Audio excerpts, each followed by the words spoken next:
Bagian ketiganya adalah sholat di atas kendaraan. Hadis ke-36 dari Jabir bin Abdullah radhiyallahu an, bahwa Nabi sallallahu alaihi wasallam sholat di atas kendaraannya menuju ke arah timur. Namun ketika beliau mau sholat wajib, beliau turun dan sholat menghadap kiblat. Ini dalil bahwa Rasulullah sallallahu alaihi wasallam sholat di atas kendaraannya menuju ke arah timur. Kalau kita sholat menghadap ke arah timur atau ke arah barat, Pak? Ke arah barat ya, ke arah barat. Beliau menghadap ke arah timur. Namun ketika beliau harus sholat wajib, beliau turun dan sholat menghadap kiblat. Artinya apa? Yang dilakukan oleh Rasulullah itu adalah sholat sunnah di atas kendaraan. Setiap sholat wajib beliau turun dan sholat menghadap kiblat. Jadi kalau sholat di atas kendaraan, sholatnya adalah sholat sunnah, maka boleh menghadap ke mana saja, ke arah timur atau ke arah barat ya. Tapi Rasulullah hanya melakukan sholat di atas kendaraan itu sholat sunnah. Pada saat beliau melakukan sholat wajib, maka beliau lakukan sholat itu secara sempurna. Turun, menghadap kiblat, ruku, sujud, dan seterusnya. Tidak melakukan sholat di atas kendaraan untuk sholat wajib. Hadis ke-37 dari Jabir bin Abdullah radhiyallahu anhu, bahwa Rasulullah sallallahu alaihi wasallam sholat di atas kendaraannya menghadap kemanapun kendaraan itu menghadap. Namun bila sholat yang fardu, beliau turun dan sholat menghadap kiblat. Hadis riwayat Bukhari. Hadis yang tadi di atas itu juga adalah riwayat Bukhari ya.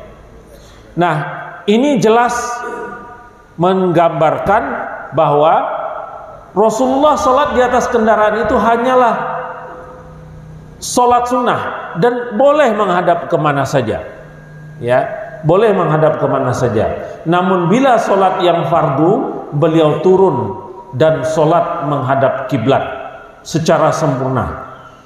Rasulullah tidak pernah sholat wajib atau sholat fardu dengan tidak sempurna. Hadis ke-38 bahwa Nabi Shallallahu Alaihi Wasallam ketika mengutus Ja'far bin Abi Thalib radhiyallahu anhu ke Habsyah, memerintahkan untuk sholat di atas kapal laut dengan berdiri kecuali bila takut tenggelam. Hadis riwayat Al-Haisami dan Al-Bazar.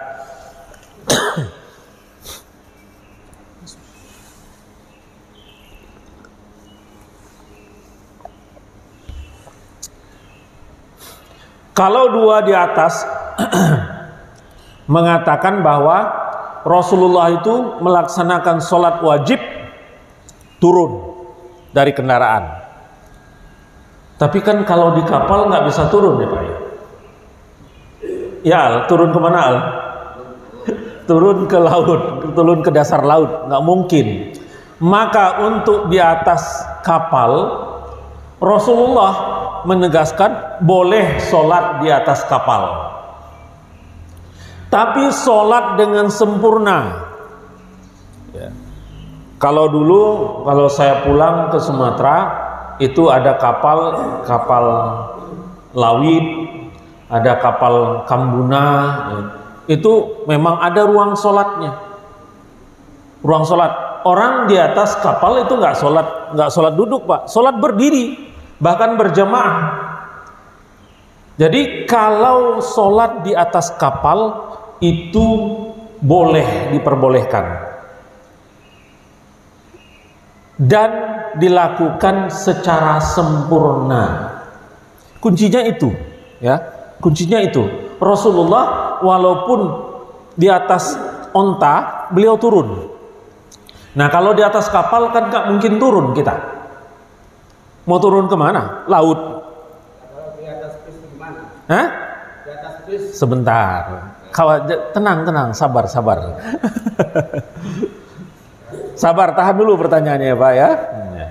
Nah, kalau di atas kapal itu secara sempurna kita melakukan sholatnya. Melakukan sholat secara sempurna. Ini diperintahkan oleh Rasulullah. Untuk sholat fardu maka kita lakukan secara sempurna.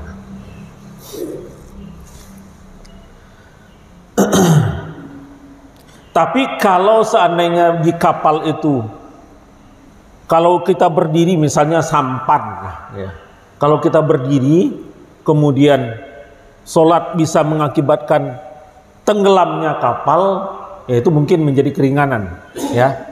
Tapi intinya adalah sholat itu harus dilaksanakan dengan secara sempurna.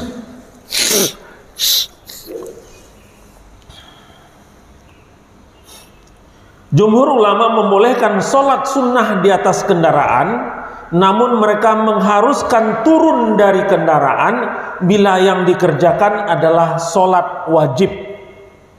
Ya, jelas. Semua ulama menjelaskan bahwa membolehkan sholat sunnah di atas kendaraan, namun mereka mengharuskan turun dari kendaraan bila yang dikerjakan adalah sholat wajib. Kenapa?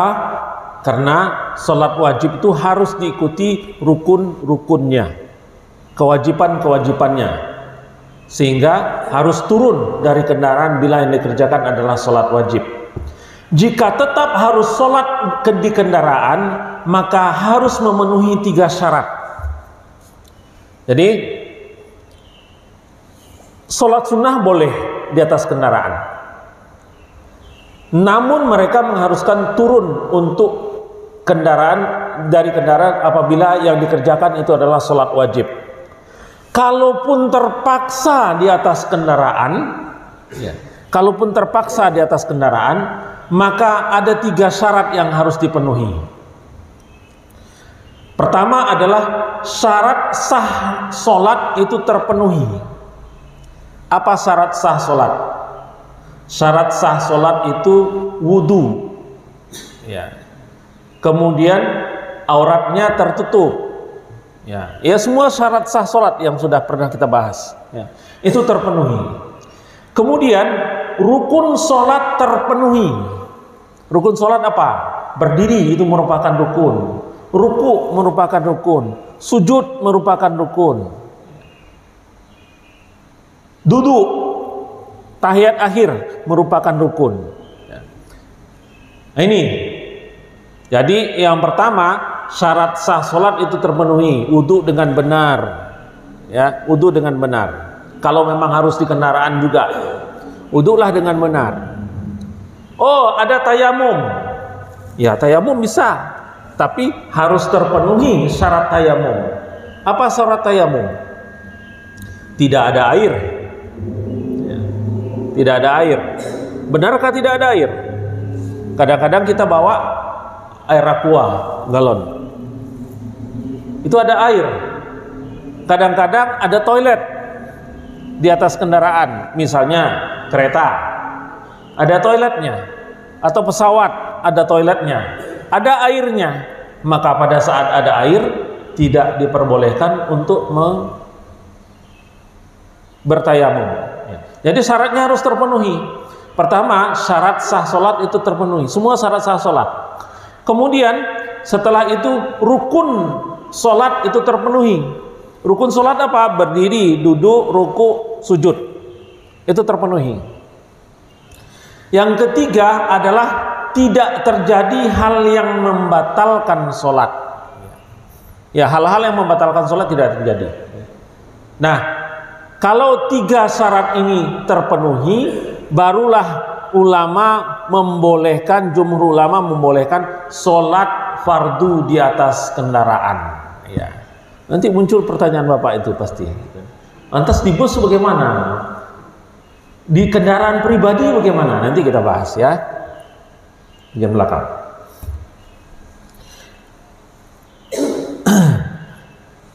Selanjutnya, karena beratnya persyaratan, maka beberapa hal dapat dilakukan dalam mensiasatinya. Ya, karena beratnya requirement itu 3 itu berat loh Pak, untuk dilakukan di atas kendaraan. Ya. Maka mensiasatinya, pertama adalah hindari dengan sholat sebelum naik kendaraan. Jadi sholat dulu. Kalau sudah masuk waktunya, sholat dulu. Kalau sudah masuk waktunya, sholat dulu.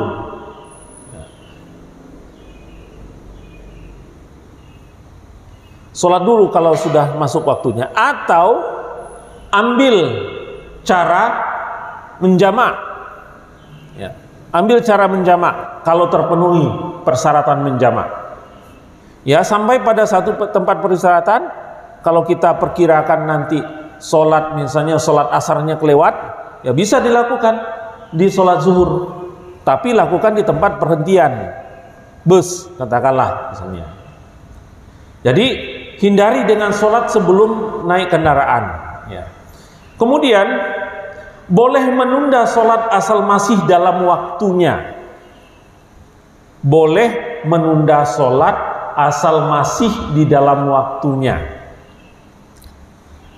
Hadis ke-39, sholat di awal waktu akan mendapatkan ridhon dari Allah, sholat di tengah waktu mendapatkan rahmat dari Allah, dan sholat di akhir waktu akan mendapatkan maaf dari Allah. Hadis riwayat Ad-Darqutni. Ya.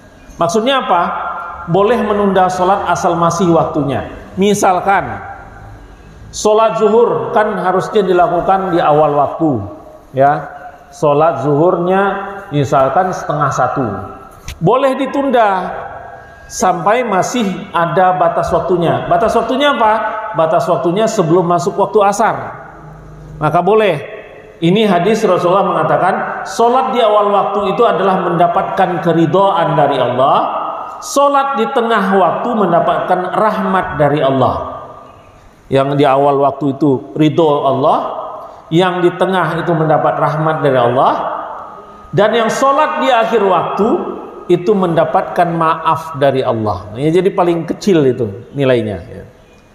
Yang pertama mendapat ridho Allah, yang kedua mendapat rahmat, yang ketiga ya udahlah mendapatkan ampunan dari Allah.